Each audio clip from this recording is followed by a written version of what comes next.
So I did something I'm not overly proud of doing. Hey guys, Otaku here, back with another competitive Yu-Gi-Oh video. So let's admit it, this current format is kind of become dog shit. It started out really well, but now it's kind of on the decline. At the current moment, you're either one of the people that spent $1,000+ to play Fire, you're playing Branded, or you're playing anti-meta, aka Stun. Now, I do understand stun players have always really existed, but they're kind of like on the rampage right now because Fire is just kind of that dominant, overbearing presence, and to be having a competitive edge in the current format, you either have to be playing Fire as well, playing Branded, or you're playing Stun, like I just said. And there's multiple different variants of Stun. There's also just Volcanic FTK, there's Runic Stun, and then there's One Bad Day. Despite being a Branded player myself, I have gotten a little burnt out on the current format, so I decided to take a note from Joshua Schmidt's book and kind of do something fun for once. And despite the fact that I had a lot of fun, I don't really think my opponents back at Locals had a lot of fun. And there will be a vlog on my Locals in about 2 weeks. I have to wait till after the YCS because one of the players at my Locals is going to the YCS and they don't want their deck profile being shown on my video until after the YCS, which, fair enough. And before we jump into the deck profile, I have noticed that a great deal of you that watch my videos are not already subscribed to the channel. So if you're not already and you enjoy the content I'm providing or just enjoy competitive Yu-Gi-Oh content, consider subscribing and hitting that bell for future notifications. But without further ado, I present to you One Bad Day, Branded Edition. All right, so to start, it's a pretty simple deck profile. We do run 2 Fossil Dyna Pachycephalo. If I had a third copy, I would be running it, but this card's gotten a little pricey with the popularity of this deck. But I mean, 2 is more than enough. I do make up for it in other ways. I do run 2 Jowgen, the Spiritualist. Again, if I had a third copy, I would. Pretty easy card to get your hands on. I just haven't gotten around to it. And then we run 1 barrier statue of the Torrent and 1 barrier statue of the Drought. Personally, I'd be running 2 Drought if I had to. Apparently, I didn't open enough El Dorado to have a second copy, so I just ran 1 Torrent. If I'm going against like a water-based deck like Goaty, I just side it out. Nothing real serious about that. These are our stun monsters. The monsters that are basically telling our opponent they're not allowed to play the game. They're not allowed to summon, essentially. Like I said, if I could run 3 Packy or 3 Jowgen, I would be. This deck, for the most part, is a bit of a work in progress. I do actually plan to fine-tune this a little bit more, because I did have a little bit of fun at my Locals playing this deck, and I would like to be even more toxic. The remaining monsters are 2 of Ecclesia. You can run 3. I don't think I really want to see 3. The card is searchable via another card in my deck, but basically Ecclesia will search Dogmatic Punishment, which we use to protect, you know, our very weak guys, but also a 1500 monster does help when beating down your opponent in a very slow manner. But like I said, she's searchable, and we have a handful of different ways to search her, and I just don't want to see her over, you know, the other guys. I do run 2 Dimension Shifter. I thought I was running 3. I will be running 3 in the future, but this is our only hand trap in the deck, and this is just kind of shut down Fire, because Fire has 1,000 different routes, even without special summoning, to try and break our boards. So, especially since they do main deck Imperm and Veiler and other shit like that. So, there's ways to shut us down. And so, we want to make sure that we can kind of try and shut them down. So, I would recommend putting that to 3, of course. And then 1 card, 1 more monster that I just have a little bit of spice. Like I said, this is Branded Edition. I do run 1 Fallen of Albaz, for the reason you're probably thinking of, but we'll of course get into that in a second. But Albaz, as I'm sure you all know, we're running Battle Golgonda, which we will get into in a moment. And we can make it so we run Mirror Jade, so we can just straight up normal summon Albaz to steal something on their board, break their board a little bit better, especially since other cards utilize that ability. So I do run 1 singular Fallen of Albaz. As for spells, like I said, we are only running 1 hand trap, so because of that, we are running 3 Time Tearing Morganite. We get, of course, 2 normal summons and the ability to draw 2 cards for our draw phase. The 2 normal summons helps out a lot because we can normal summon 2 of our floodgates, so that way they have to out both. They can't just out 1. Time Tearing Morganite, again, also lets us draw 2. We really want to constantly have resources, especially since we run a good handful of traps, so we want to make sure we just don't run out of resources at any point, and we just are constantly replenishing those resources. So drawing 2 every draw phase is very, very powerful, and it helps us get to our outs for certain scenarios faster than our opponent getting to theirs. So just a very powerful card. Also, its battle phase or its effects from the graveyard kind of comes up sometimes, not a whole lot. So, and then we run 3 Moon Mirror Shield. This card's gotten pricey, being a rare and a common. It's like $5 a copy now.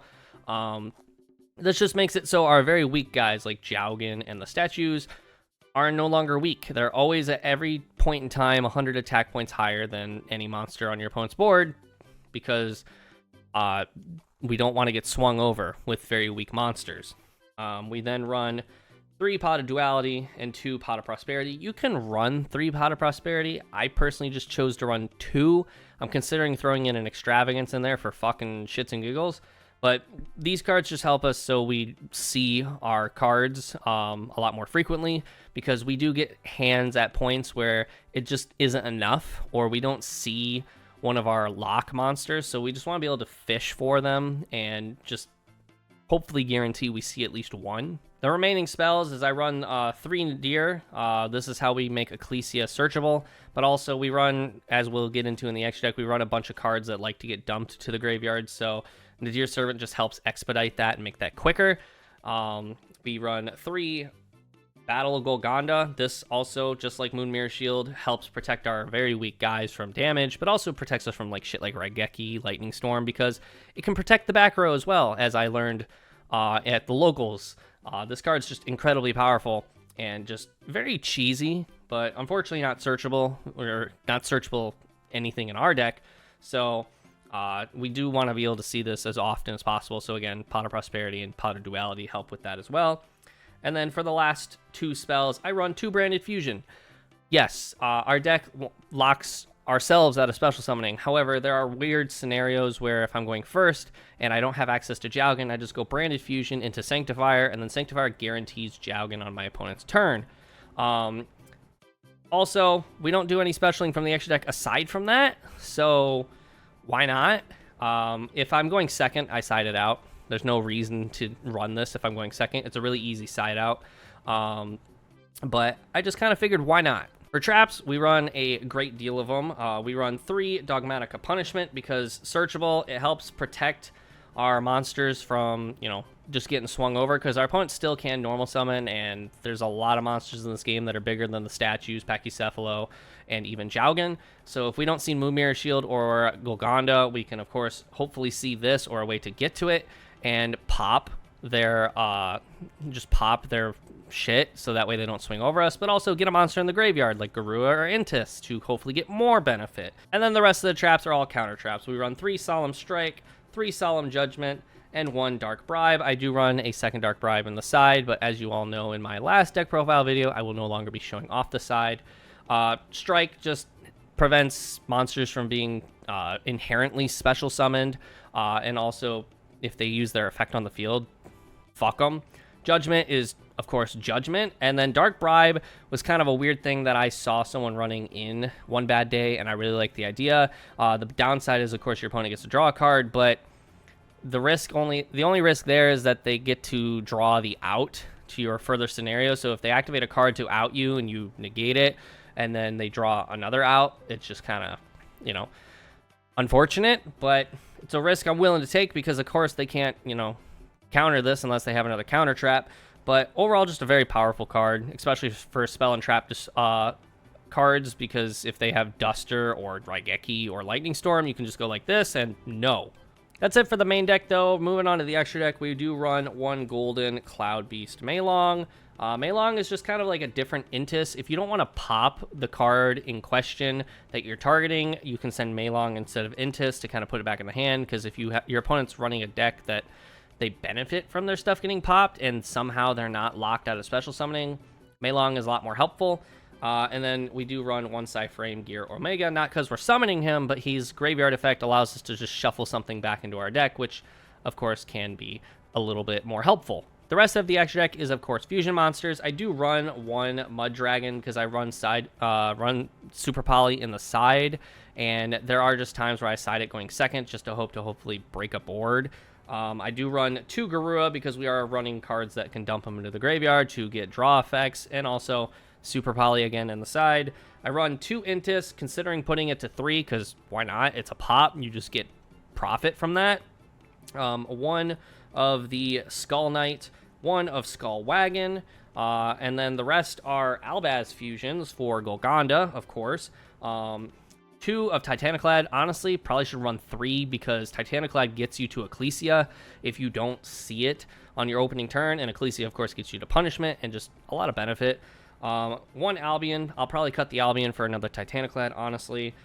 2 Mirror Jade, because, you know, we do run Albaz, of course, so why not? If Albaz can just break a board off of, like, 1 normal summon, you activate Morganite to get a 2nd normal summon, so you have a Mirror Jade and, like, Jowgen on the board. That's busted as hell.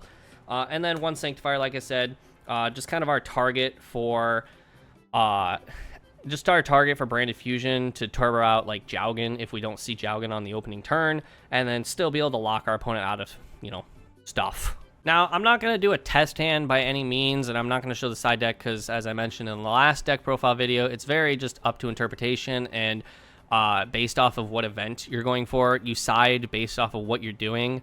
But I'm not going to do a test hand because, like, what am I going to show? I'm going to open one of the stun cards, normal summon it, and then, like, set 4, probably, something along those lines. Oh boy, there's no combos to this deck, unfortunately, so there's nothing to show off. What you see is basically what you get. But that's really all I got for you guys. I had a lot of fun playing this deck. Again, I am sure the guys that the locals didn't have fun playing against it, but they were good sports about it, of course, because they are my friends. And I do actually plan on tweaking this a little bit more, so expect another deck profile in the future of an updated list. But overall, unlike everyone else having one bad day, I had a pretty good day. And don't forget to leave a like and subscribe on the video. And with that, I will see you all next week.